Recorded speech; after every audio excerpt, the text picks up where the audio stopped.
Marichyasana D. Je voulais terminer ma séquence des Marichi. J'ai fait le A, le B, le C et aujourd'hui je voudrais vous présenter la D. Alors Marichyasana D, c'est une posture au sol qui présente une ouverture de hanche et une rotation, un énorme twist au niveau de la colonne vertébrale.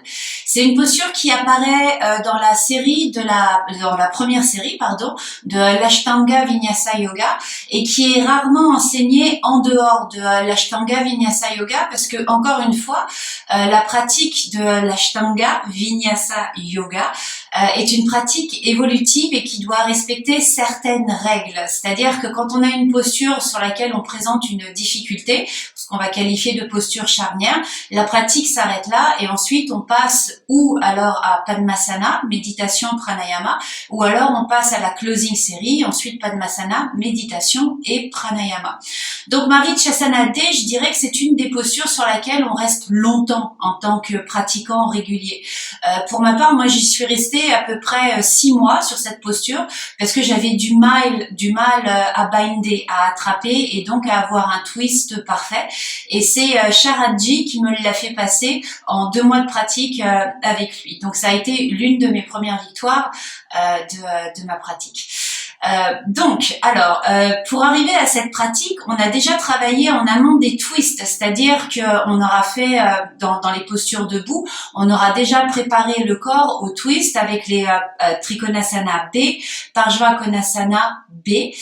Et on aura travaillé les ouvertures d'épaule de la même manière avec les twists et l'un des premiers ouvertures d'épaule dans lequel on travaille beaucoup pour la préparation de Marichyasana D et Prasarita Padottanasana A, B, C. Le C avec les mains derrière.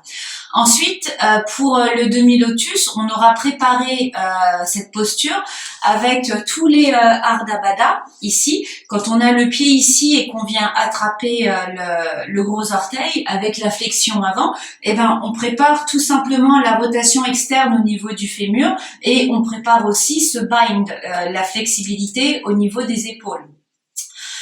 Ensuite, Janu Shirshasana C est une posture aussi qui aide à Marichyasana D. De la même manière, elle prépare encore une fois au demi-lotus.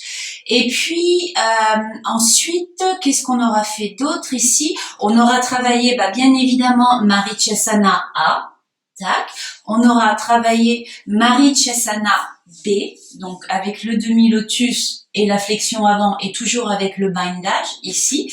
Et on aura travaillé le twist ici avec Marichyasana C. Voilà, donc une fois qu'on a fait toutes ces postures, le corps est prêt à accueillir Marichyasana D. Donc c'est pour ça, en tant que professeur, si vous voulez faire travailler cette posture à vos élèves, les emmenez pas directement sans avoir rien fait en amont. C'est-à-dire que c'est vraiment une posture qui demande une certaine préparation. Donc tout ce blabla, je vais vous montrer la posture. Donc de manière générale, on commence tout le temps par plier le genou gauche, à placer le genou gauche en demi-lotus. Donc on commence avec un Dandasana et on ramène la jambe gauche en demi-lotus. Donc là, ici, ce que je vous recommande aussi, c'est d'éviter d'aller chercher votre jambe et de venir la placer. Faites que ce soit votre jambe qui vienne à vous, parce que ça va travailler les fléchisseurs de hanche. Votre corps vous redira merci. Donc, on est en Dandasana, jambe gauche. On la ramène en demi-lotus là où elle veut bien se positionner et ensuite, vous terminez le mouvement avec vos mains. Donc ici, on a la malléole externe, malléole interne. Si votre cheville est cassée comme ça ici, ça va forcément faire du mal au genou. Donc ça veut dire qu'on n'est pas complètement prêt. Donc en fait, dans l'idée, on essaye de ne pas casser la cheville et ça vaut aussi pour tous les Padmasana, les lotus que vous allez faire. Donc il faut éviter de casser la cheville ici. Par contre, ce qu'on veut, on veut allonger. Donc vous voulez avoir la voûte plantaire face au plafond. Pour avoir la voûte plantaire face au plafond ici, ça prend une bonne flexibilité de la cheville, du genou et de l'ouverture de hanche. Et cette flexibilité-là, vous aurez été les chercher dans les Virabhadrasana 1, Virabhadrasana 2, dans les Trikonasana et dans les Prasarita Padottanasana. Donc, une fois que vous avez attrapé votre pied ici, vous venez le placer le plus haut possible au niveau de l'aine droite. Donc, le genou gauche se retrouve en demi-lotus. La jambe droite ici, je l'ai jamais lâchée, elle a jamais été morte. Hein. Pendant toute la préparation, la jambe droite, elle a tout le temps été active. D'ici, vous allez ramener le talon droit au niveau du sit bone droit. Donc, vous allez vous retrouver comme ça, ici. Et ensuite, il faut descendre votre genou gauche au sol. Donc, je dirais que le plus gros challenge au début, la première chose à faire, c'est de trouver votre équilibre ici. Parce que bien souvent, les gens, ils n'ont pas l'équilibre pour le faire parce qu'ils sont en arrière au niveau du sacrum. Tout ça parce que ils voudraient inconsciemment avoir le sit bone droit au sol. Alors en fait non, pas du tout, ça vous vous en foutez. Le sit bone droit, il faut qu'il soit décollé. Donc on va un petit peu oublier aussi l'alignement carré au niveau du bassin. À un moment donné dans les pratiques, les alignements doivent venir prendre possession de votre corps. N'essayez pas d'aller chercher un alignement s'il n'y a pas d'ouverture nécessaire. Rentrez dans votre posture, massacrez-la quelque part et ensuite les alignements vont suivre. Il faut être beaucoup moins rigide dans la pratique et encore plus au niveau des alignements. Donc ici fondamentalement si on regarde bien, du coup j'ai un iliaque gauche qui est vers le bas et j'ai un iliaque droit qui est vers le haut. Donc le bassin il est comme en translation ici. Pour autant je vais pas faire ça. Si je fais ça c'est mort, je ne pourrai jamais aller dans la posture. Donc on va laisser le bassin de travers, iliaque gauche vers le sol et iliaque droit ici vers le haut. Maintenant il faut rassembler vos jambes, il faut les grouper parce que ce que vous voulez c'est faire un twist vers la droite. Donc ça ici c'est le coude gauche et ça c'est l'extérieur de mon genou droit ici. Donc on va passer en mode écrasage. Vous voyez, je passe derrière et je vais enrouler. Donc je vais faire un twist pour dégager mon pied qui gêne au niveau des côtes.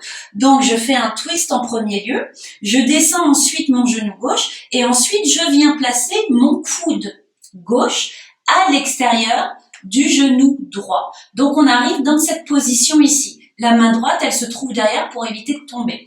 Ensuite, vous pouvez continuer de pousser votre genou droit vers l'intérieur. Donc, vous regardez qu'au niveau esthétique de la posture, c'est très très moche. Hein, mais c'est pas ça qu'on essaye de faire. Donc, une fois que vous êtes ici, la main gauche ici, elle descend. Vous voyez, il faut qu'elle plie au niveau du coude. Et vous venez placer la main ici. Ensuite, vous dégagez votre pied, vous continuez votre rotation et vous venez binder, attraper votre main droite, votre main gauche avec la main droite. Donc là, vous êtes ici, vous inspirez, vous grandissez la colonne et à l'expire, vous entamez votre petit twist ici. Tac. Donc là, si vous voulez aligner votre pied droit, vous pouvez l'aligner. Vous pouvez continuer de bouger dans votre posture. En revanche, ce qu'il faut pas faire et ce qu'il faut pas dire à vos élèves, c'est ramener le sit bone droit au sol. Si je le ramène, je tombe. Donc c'est une posture qui nécessite un twist, mais on ne part pas dans l'esthétisme de la posture, pas du tout. Donc il y a une idée de massacrer la posture, binder, tourner ce qui a bindé, et une fois que vous restez dans votre posture, là vous prenez toute l'éclosion, je sais pas si et l'éclore, enfin vous voyez, c'est le blossom de la posture. Alors je vais vous la montrer maintenant avec la jambe droite. Donc on revient ici dans Dandasana. Vous ramenez le pied droit en demi-lotus et vous terminez votre mouvement. Genou droit vers le sol. On plie la jambe gauche, talon gauche aligné avec le sit bone gauche et le genou droit qui descend. Là d'ici, vous pouvez vous enrouler ici, vous voyez. Donc là, c'est une deuxième technique, on va dire, sans écrasement derrière. Donc là, vous huggez, vous faites un gros bisou, vous aimez. Donc vous enroulez votre genou droit, vous collez votre genou gauche vers vous. Vous engagez votre twist ici et le pied gauche, vous allez mettre du poids dessus pour ramener légèrement le poids en avant. D'ici, le bras droit passe à l'extérieur de votre genou droit, donc vous avez la main droite vers le front, ici, vous enroulez votre bras droit et vous venez attraper votre tibia, si possible. Ensuite, d'ici, vous trouvez votre appui sur le sit bone droit. Pour ça, il faut continuer de pousser, de dégager votre torse, et une fois que vous avez ça, vous enroulez votre bras gauche derrière et vous venez attraper votre poignet ou les doigts, quoi. Vous voyez, ici. Tac, vous posez ça éventuellement sur votre mollet, vous inspirez, grandissez la colonne, et à l'expire, vous twistez. Et pendant toute votre posture, vous pouvez continuer de serrer votre genou droit, presser votre pied gauche au sol, twister et regarder. Et le drishti ici va se trouver sur la pointe de votre épaule gauche. le drishti. Et vous continuez à twister. Ensuite, pour défaire de la posture, vous ramenez le regard devant, hop, doucement, vous défaites votre nœud et vous revenez en Dandasana. Donc, vous avez deux manières d'y aller. La première, on massacre. Je vous la remontre. Côté gauche, ramenez pied gauche au niveau de l'aine droite. Pliez la jambe droite, posez le genou gauche au sol. Ici, au lieu de hugger, passez en arrière. Donc là, on détruit complètement la structure. Passez sur le sacrum. Poussez votre genou droit à l'intérieur, redescendre le genou gauche et hop, placez le coude gauche à l'extérieur du genou droit, enroulez, attrapez, inspirez, replacez votre pied droit à plat au sol et à l'expire, vous twistez drishti au niveau de l'épaule droite. 1, 2, 3, 4, 5. À l'inspire, le regard devant, paf, et à l'expire, hop, vous défaites votre nœud. De l'autre côté, sans trop détruire votre posture, enroulez la jambe droite, demi-lotus, vous voyez, c'est un demi-lotus groupé. On plie la jambe gauche, on descend le genou droit au sol. Là, huguez-vous, vraiment. Ensuite, passez votre coude droit à l'extérieur du genou gauche. Essayez de dégager votre pied ici s'il vous gêne. Redescendre le genou droit au sol. Continuez votre twist. Main droite vers le front. Descendre la main droite. Venir attraper ce que vous pouvez attraper. Et ensuite, vous enroulez votre bras gauche. Et éventuellement, plus vous twistez, plus vous venez attraper. Tout ça, c'est des éventualités. Votre poignet gauche. Vous voyez, vous pouvez vraiment continuer de serrer ici. Inspirez, vous regardez la pointe de votre épaule gauche. Ensuite, vous regardez devant pour défaire votre posture. Vous défaites. Et vous revenez en Dandasana. Parfait. Après, vous avez un Vinyasa et après, la posture d'après, si vous pratiquez l'Ashtanga, c'est Navasana 5 fois. Donc voilà. Donc c'est une posture que je recommande absolument pas aux débutants, on s'entend. Il y a une variation qui existe, mais en Ashtanga, on pratique rarement des variations. Et puis la variation, quelque part, pratiquer des variations quand le corps n'est pas prêt, c'est peut-être aussi simplement soigner un ego. Plus on pratique des variations et moins on arrive à des postures finales. Donc moi, je préfère personnellement aller chercher des postures moins belles esthétiquement parlant, mais qui sont accessibles au corps présentement, dans l'instant présent. Ça sert à rien de vouloir aller loin dans une pratique si on n'a pas les fondamentaux, si les bases ne sont pas installées, quoi, tout simplement. Donc voilà, c'était tout, c'était Marichasana D. Et j'avais autre chose à dire, je crois, et je ne m'en rappelle plus, donc je ne dirai plus rien. Voilà, merci beaucoup et passez une très belle journée. Merci.